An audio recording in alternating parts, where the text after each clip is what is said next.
What happens to American politics after Donald Trump?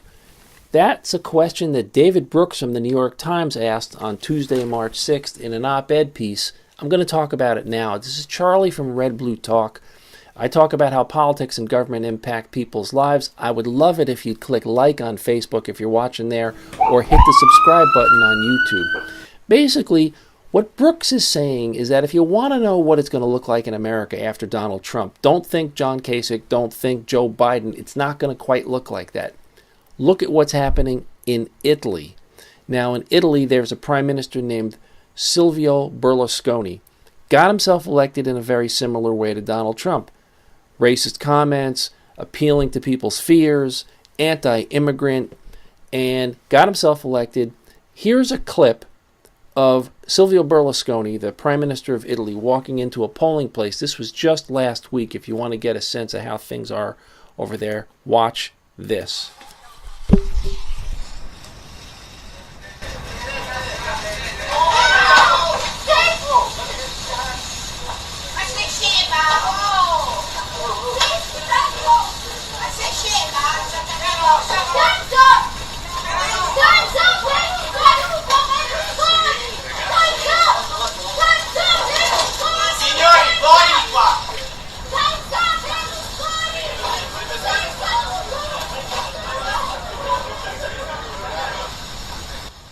All right, and then Berlusconi walks back into the room as if nothing really happened.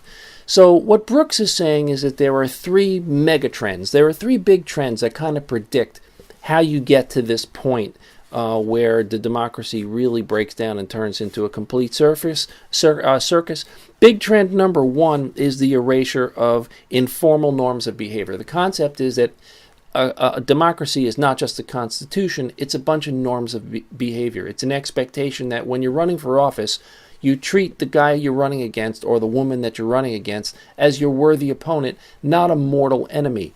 The name calling, the naked appeals to bigotry, that's what breaks down the norms of behavior. That's big trend number one. Big trend number two, a loss of faith in the democratic system. Brooks cites some incredible statistics. Only 29% of people born in the 1980s think that it's essential to live in a democracy. Incredible.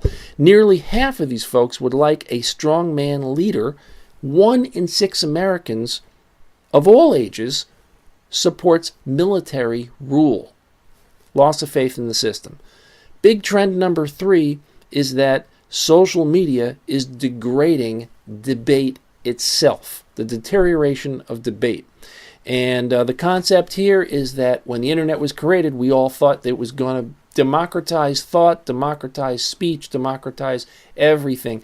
It's not turning out that way. And Brooks says, instead, we're seeing polarization, alternative information universes, and the rise of autocracy.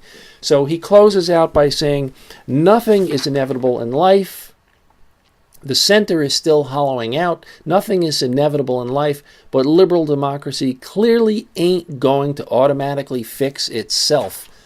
Folks, when the New York Times is willing to use the word ain't, you know things are very serious.